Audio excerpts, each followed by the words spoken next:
नमस्कार, आप देख रहे हैं न्यूज वन इंडिया और मैं हूं आपके साथ अमृता चौहान। 2 दिवसीय यूपी दौरे पर जाएंगे सीएम धामी। सीएम योगी आदित्यनाथ से मुलाकात करेंगे। परिसंपत्तियों के बंटवारे पर चर्चा होगी। आपको बता दें कि साल 2000 में यूपी से अलग हुआ था उत्तराखंड, तो जाहिर है जो परिसंपत्तियां हैं उसको लेकर यहां पर बातचीत करने के लिए जाएंगे सीएम धामी। सीएम योगी आदित्यनाथ से मुलाकात करेंगे और परिसंपत्तियों के बंटवारे पर चर्चा करेंगे। तो 2 दिवसीय यूपी दौरे पर जाएंगे उत्तराखंड के मुख्यमंत्री पुष्कर सिंह धामी और यूपी के सीएम योगी आदित्यनाथ से मुलाकात करेंगे। परिसंपत्तियों के बंटवारे पर चर्चा करेंगे। पहले आपको बता दें उत्तराखंड यूपी का ही हिस्सा था और साल 2000 में बांट दिया गया था और नामकरण किया गया था उत्तराखंड के तौर पर। और आपको बता जो परिसंपत्तियां हैं उसके बंटवारे पर ही चर्चा होगी सीएम योगी आदित्यनाथ के साथ पुष्कर सिंह धामी की। आपको बता दें उत्तराखंड के मुख्यमंत्री 2 दिनों के यूपी दौरे पर जाएंगे और सीएम योगी आदित्यनाथ से मुलाकात करेंगे और जो उत्तराखंड की जो परिसंपत्ति है उसको लेकर बातचीत करेंगे सीएम योगी आदित्यनाथ से। ये जो बातचीत होगी और क्या कुछ खास होगा ये भी देखने वाली बात होगी।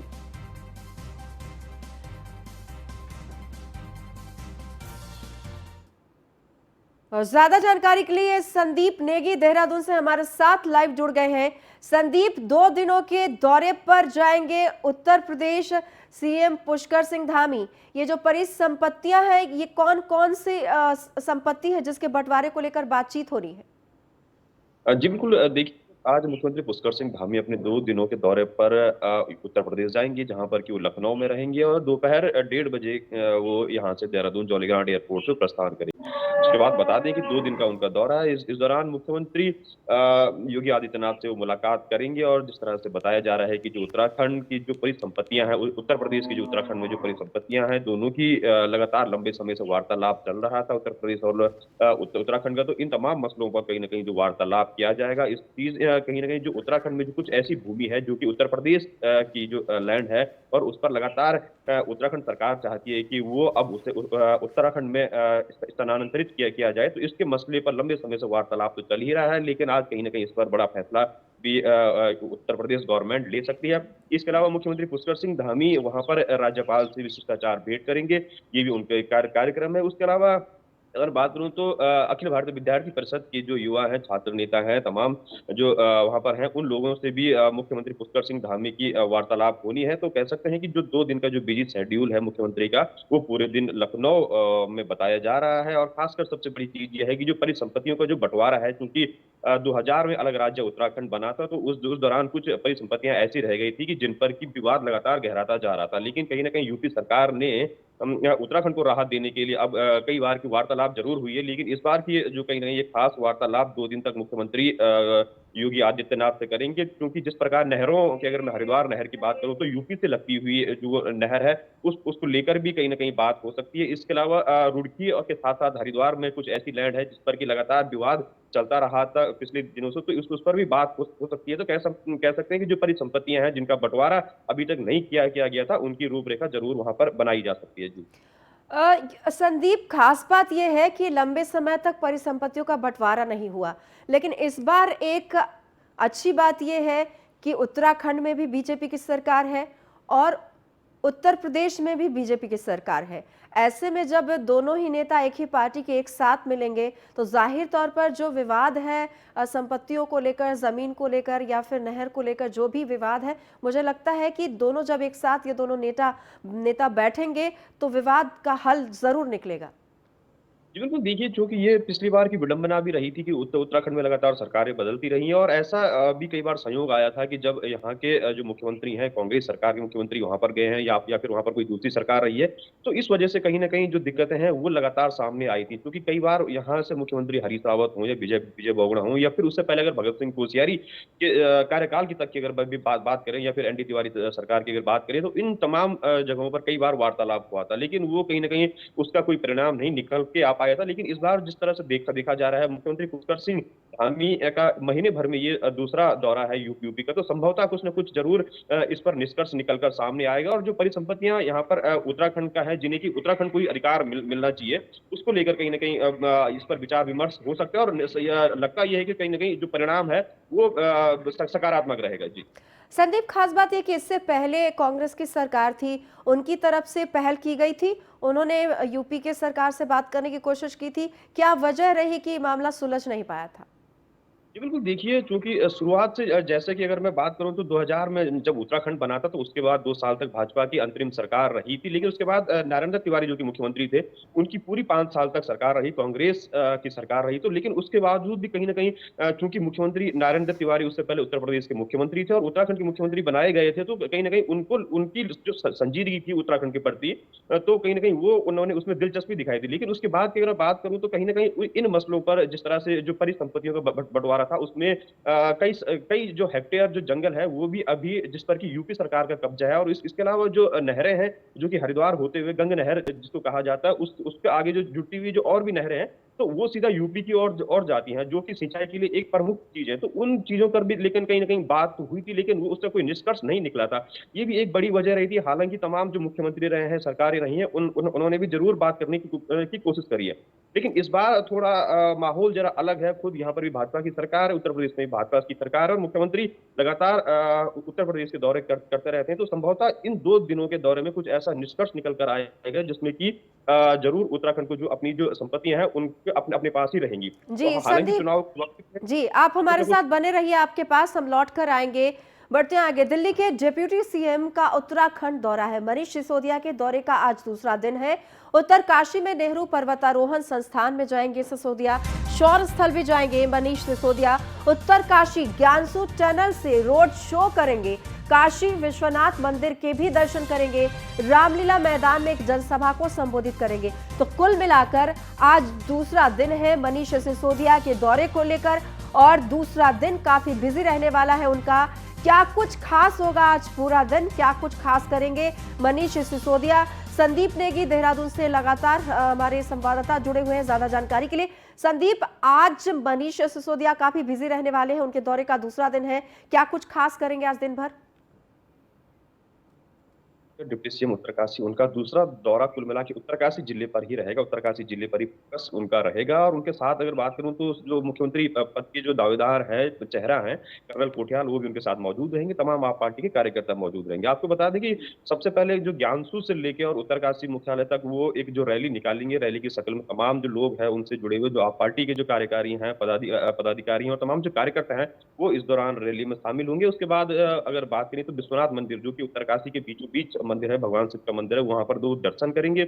उसके साथ ही जो एनआईएम है नेहरू पर्वतारोहण जो संस्थान है उत्तरकाशी में, वहाँ पर भी वो जाएँगे और जो वहाँ पर जो प्रशिक्षणार्थी हैं, वो उनसे वहाँ पर मिलेंगे। क्योंकि आपको बता दें कि कर्नल कोठियाल वहीं पर प्रिंसिपल भी रह चुके हैं, निम के प्रिंसिपल वो रह चुके हैं और इसके बाद अब वहाँ पे कर्नल अमित बिष्ट है, उनके साथ वो मुलाकात करेंगे और उत्तरकाशी से खासा लगाव अगर बात करें तो कर्नल कोठियाल का रहा है और यही वजह है कि इन चीज़ों को भुनाने के लिए खुद जो डिप्टी सीएम मनीष सिसोदिया हैं, वो वहाँ पर आज जाएँगे और रैली भी करेंगे। इसके बाद रामलीला मैदान में चूँकि वहाँ पर जनसभा का एक बड़ा कार्यक्रम रखा गया है, जिसकी तैयारियाँ कई दिनों से चल रही थी, तो आज वहाँ पर दोपहर बाद वहाँ पर एक एक काफ़ी बड़ी जनसभा भी रहेगी और उसको कर्नल कोठियाल के साथ-साथ डिप्टी सीएम मनीष सिसोदिया भी उसको संबोधित करेंगे। कह सकते हैं कि जिस प्रकार अटकलें लगाई जा रही हैं कि कर्नल कोठियाल खुद गंगोत्री से चुनाव लड़ सकते हैं, इसी को मजबूती देने के लिए डिप्टी सीएम मनीष सिसोदिया वहाँ पर पहुँचे। तो पूरा संदीप, शेड्यूल जो है खास बात यह है कि उत्तराखंड में 2 ही प्रमुख पार्टियां हैं। उनमें हमेशा ये होता है कि एंटी इनकम्बेंसी होती है। हर साल हर बार हर 5 साल में जब भी चुनाव होते हैं तो सरकारें बदलती रहती हैं और अब आम आदमी पार्टी यहाँ पर जोर तौर से कोशिश कर रही है कि वो यहाँ पर जनाधार बनाए और अपनी सरकार बनाए। कितनी बड़ी चुनौती होगी आम आदमी पार्टी के लिए, क्योंकि ये दोनों बड़ी पार्टियां हैं और ऐसे में यहाँ पर अपने लिए जमीन तलाशना बड़ी मुसीबत है। जी, बिल्कुल देखिए चूँकि उत्तराखंड का 21 सालों का जो इतिहास रहा है, बीजेपी और कांग्रेस लगातार दोनों ही सरकार बनाती रही हैं और इसके अलावा थर्ड फ्रंट के रूप में आम आदमी पार्टी यहाँ पर ज़रूर आई है और तीसरा मोर्चा हम इसे कहेंगे क्योंकि लगातार एक विकल्प के रूप में भी हम इसे कह सकते हैं कि अगर उत्तराखंड की जनता तो चाहे, लेकिन जिस तरह से वादे लगातार आम आदमी पार्टी कर रही है और कहीं न कहीं जो अभियान चला रही है, उसके उसके तहत अगर रोज़गार गारंटी अभियान की बात करें या फिर फ्री बिजली की बात करें, तो इन सब चीज़ों को लेकर दिल्ली के मॉडल को लेकर आम आदमी पार्टी उत्तराखंड में लगातार आ रही है और अपनी बातें सामने रख रही है। लगातार अरविंद केजरीवाल हों या मनीष सिसोदिया हों या वो तमाम जो पार्टी के मंत्री हों, विधायक हों, वो लगातार उत्तराखंड में रैलियाँ कर रहे हैं और यही वजह है कि वो अपना वोट बैंक सुधारने में लगे हैं। हालाँकि सबसे बड़ी बात तो ये है कि आम आदमी पार्टी के पास खोने के लिए कुछ नहीं है, बल्कि सिर्फ़ उन्हें पाना है। तो मकसद इनका साफ यही है कि अगर 70 की 70 सीटों पर जिस तरह से उन्हें चुनाव लड़ना है, तो चुनौती ज़रूर है और लिहाज़ा इसके लिए आम आदमी पार्टी को कठोर परिश्रम, मेहनत करना पड़ेगा क्योंकि लगातार पिछले कई सालों से भाजपा और कांग्रेस लगातार सत्ता पर काबिज हुई हैं। तो ऐसे में तीसरे विकल्प के रूप में, तीसरे मोर्चे के रूप में अगर आम आदमी पार्टी सरकार बना रही है, तो तमाम इसी प्रकार की जो रैलियाँ हैं, जनसभाएँ हैं, वादे हैं, तमाम ये लगातार पार्टी करने पर लग गई है। अब देखना तो ख़ैर ये होगा ये उत्तराखंड की जनता कितना उनको अपने भरोसे में लेती है। तो ये जी तो 2022 विधानसभा। जी संदीप, बहुत बहुत धन्यवाद आपका इस तमाम जानकारी के लिए। बढ़ते हैं आगे। उत्तराखंड एपीओ का पर्चा लीक करने का दावा किया गया है। एपीओ परीक्षा के अभ्यर्थियों का डाटा लीक किया गया है। परीक्षार्थियों को पेपर लीक के मैसेजेस आ रहे हैं। परीक्षार्थियों को भेजे मैसेज में लिंक दिया गया है और लिंक पर पेमेंट करने पर 100% पास कराने का दावा किया गया है। 3 दिन पहले प्रश्न और उत्तर लीक करने का दावा किया गया है। 21 नवंबर को है उत्तराखंड एपीओ की परीक्षा। एपीओ परीक्षार्थियों ने परीक्षा रद्द करने की मांग की है। ये बड़ी खबर, परीक्षार्थियों को मैसेज भेजे गए हैं और मैसेज में कहा गया है कि अगर इस लिंक को क्लिक करके पेमेंट अगर करते हैं वो, तो उन्हें 100% पास कराने की गारंटी इस लिंक में दी गई है। ये बात कहकर आपको बता दें 21 नवंबर को उत्तराखंड में एपीओ की परीक्षा है और इसी एपीओ की परीक्षा का पेपर लीक हो गया है। एपीओ परीक्षार्थियों ने परीक्षा रद्द करने की मांग की है। जो परीक्षार्थी जिन्होंने मेहनत की है उन पर पानी फिर सकता है। उत्तराखंड एपीओ का पर्चा लीक करने का दावा किया गया है। एपीओ परीक्षा के अभ्यर्थियों का डाटा लीक हो गया है। ऐसे में परीक्षार्थियों के मेहनत पर पानी फिरता हुआ नजर आ रहा है। अब परीक्षार्थी चिंतित हो गए हैं और उन्होंने मांग की है कि जो तय तिथि है, जो परीक्षा होने वाली है एपीओ की, उसे रद्द किया जाए। तो लिंक पर पेमेंट करने के लिए भी मैसेज किया गया है सभी तमाम अभ्यर्थियों को।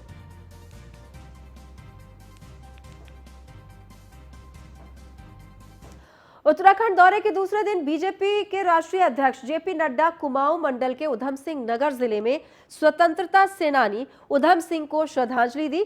इस दौरान मुख्यमंत्री पुष्कर सिंह धामी भी जेपी नड्डा के साथ मौजूद रहे। जेपी नड्डा ने रुद्रपुर में चुनावी सभा को संबोधित किया।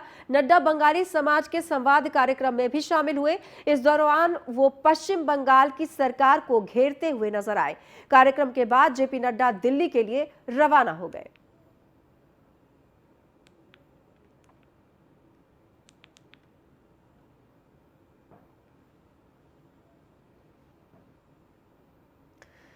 बीजेपी के राष्ट्रीय अध्यक्ष जेपी नड्डा पहुंचे थे उत्तराखंड और उत्तराखंड के दौरान उनके दौरे पर कांग्रेस के प्रदेश अध्यक्ष गणेश गोदियाल ने जमकर निशाना साधा है। गोदियाल का कहना है कि केंद्रीय नेताओं की राज्य में सक्रियता बढ़ गई है। उससे स्पष्ट हो रहा है कि उन्हें राज्य के नेतृत्व पर अब बिल्कुल भरोसा नहीं रहा। कांग्रेस प्रदेश अध्यक्ष गणेश गोदियाल का कहना है कि जहां राज्य के नेतृत्व को लेकर किसी पार्टी को विश्वास नहीं होता, तो फिर कमान को अपने हाथ में लेने की कोशिश की जाती है और यही स्थिति उत्तराखंड में भी बीजेपी की हो गई है। उन्होंने कहा कि यहाँ के नेताओं पर केंद्रीय नेताओं को बिल्कुल भरोसा नहीं रहा, तो वो ये मान चुके हैं कि यहाँ के नेता जनता की नजर में महत्वहीन हो चुके हैं। ऐसी स्थिति में उनकी ये मजबूरी बनती है कि पूरे चुनाव को अपने नियंत्रण में लिया जाए।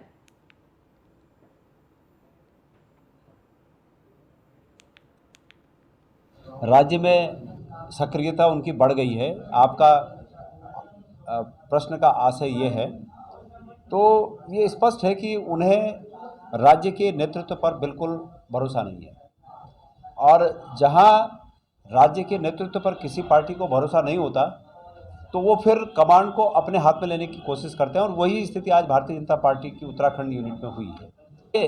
जहाँ तक बीजेपी के केंद्रीय नेताओं का राज्य में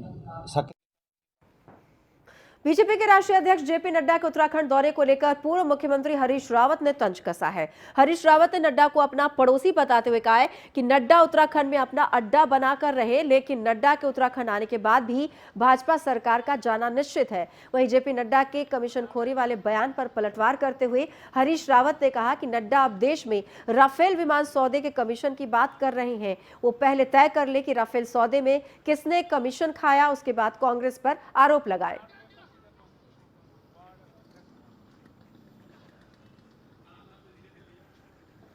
रचनात्मक कार्यों के साथ राजनीति का संदेश है। हम सफाई अभियान भी चला रहे हैं और साथ साथ जो है पदयात्रा करके जो कांग्रेस की परंपराएं थी उन परंपराओं को लेकर के हम लोगों के पास अपने राजनीतिक संदेश को पहुंचा रहे हैं। और राजनीतिक संदेश ये है कि देश में भी और राज्य में भी महंगाई चरम पर है और बेरोजगारी सुरक्षा के मुंह की तरीके बढ़ती जा रही है।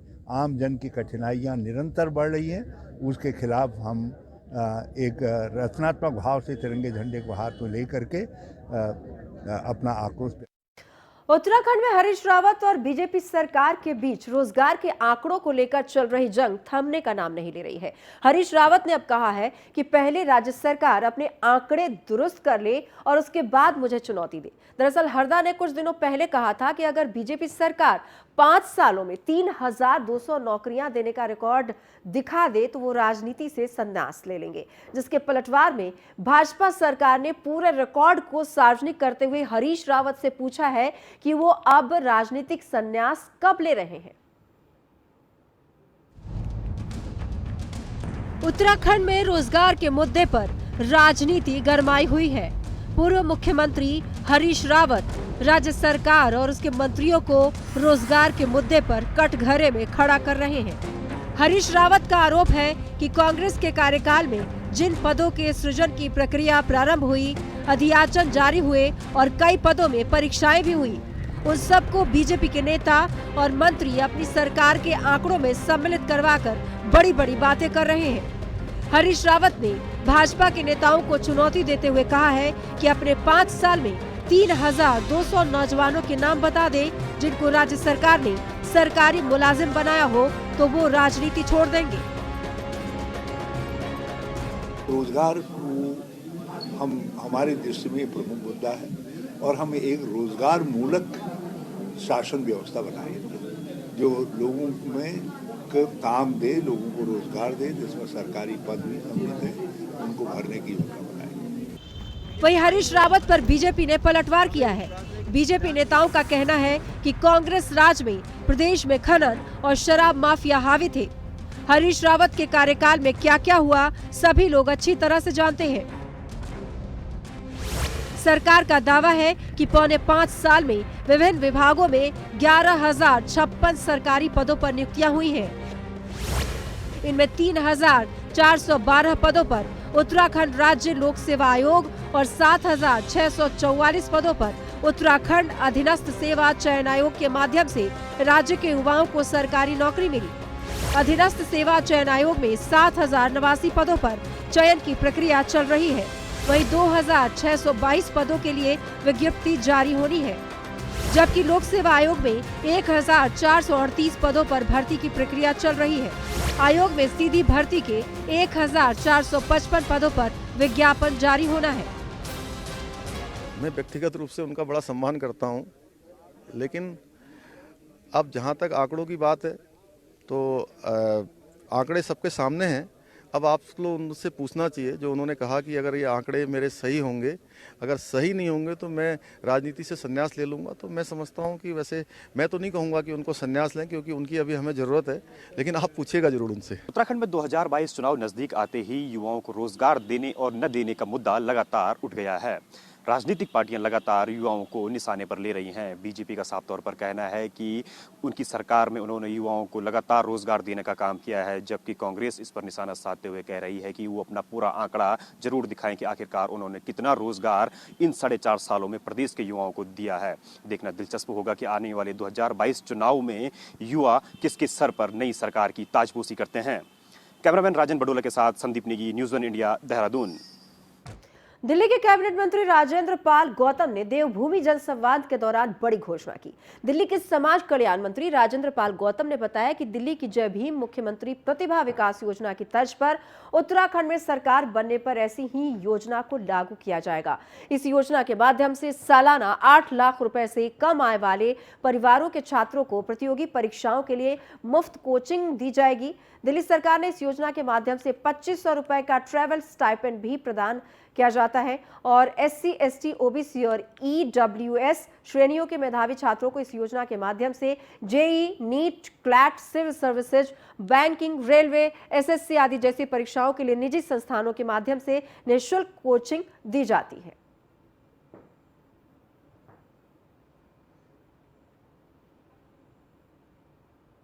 आज हम उत्तराखंड के साथियों को एक अच्छी खबर सुनाना चाहते हैं। जिस तरह दिल्ली के अंदर जय भीम मुख्यमंत्री प्रतिभा विकास योजना बनाकर दिल्ली के बच्चों के लिए, जो बच्चे इंजीनियरिंग में जाना चाहते हैं, मेडिकल में जाना चाहते हैं, क्लैट में जाना चाहते हैं, जुडिशरी में जाना चाहते हैं, सिविल सर्विसेज में, बैंकिंग में, रेलवेज में, तो तमाम तरह के कॉम्पिटिटिव एग्जाम्स की कोचिंग के बिना आजकल बच्चे सफल नहीं हो पाते। तो दिल्ली में दिल्ली की सरकार ने जय भीम मुख्यमंत्री प्रतिभा विकास योजना अरविंद केजरीवाल जी ने बनाई। राज्य आंदोलनकारी और जनता कैबिनेट पार्टी की मुखिया भावना पांडे ने एक बार फिर आंदोलनकारियों और युवाओं को लेकर अपनी आवाज उठाई है। भावना पांडे ने जूनियर इंजीनियर्स के धरने में शामिल होकर राज्य सरकार से मांग की है कि वो युवाओं का ध्यान रखे और युवाओं की मांगों पर भी ध्यान दे। भावना पांडे ने कहा है कि सरकार लगातार युवाओं की बात कर रही है, लेकिन असल में युवाओं के लिए यहाँ कुछ नहीं हो रहा। भावना पांडे ने मांग की है कि धामी सरकार युवाओं की मांगे मान ले। शिक्षा प्रेरक है, इनको 8 साल के बाद नौकरी से निकाल दिया और मात्र 3000 सैलरी देते थे। मतलब बड़े दुर्भाग्य की बात है कि नेताओं को 4 लाख, इनको 3000 और 3000 की नौकरी से निकाल दिया। अब ये सब ओवर एज हो चुके हैं। कम से कम 3700 लोग 3700 लोग हैं, सब बेरोजगार हैं। तो मैं सरकार से कहना चाहती हूँ कि 8 साल के बाद इनके बाल बच्चे अब नहीं बाहर नौकरी के लायक हैं, तो इनकी सुध लेनी चाहिए सरकार को और जल्दी से इनकी सुनवाई करनी चाहिए। देहरादून में उत्तराखंड आवास एवं नगर विकास प्राधिकरण की समीक्षा बैठक हुई। आवास मंत्री बंशीधर भगत की अध्यक्षता में बोर्ड बैठक से संबंधित बातचीत की गई। बैठक में प्रधानमंत्री आवास योजना, पार्किंग और सड़क जैसे विषयों को लेकर प्रस्ताव बनाने के निर्देश दिए गए। साथ ही योजना की गति में तेजी लाने के लिए लाभार्थियों के चयन में पारदर्शिता रखने के भी आदेश जारी किए गए। साथ ही शहरी विकास के मुद्दों को 1 हफ्ते के अंदर निस्तारित करने को भी कहा गया।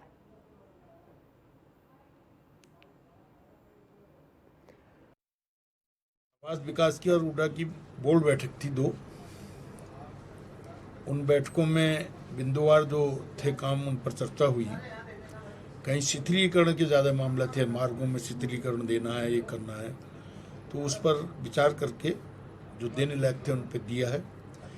प्रधानमंत्री आवास को बहुत तेज़ी से आगे बढ़ाएं, इस प्रकार का निर्देश दिया है और प्रधानमंत्री आवास की पूरी समीक्षा की गई है कि कहाँ कहाँ कितने स्तर पर हैं। फिलहाल इस बुलेटिन में इतना ही। नमस्कार।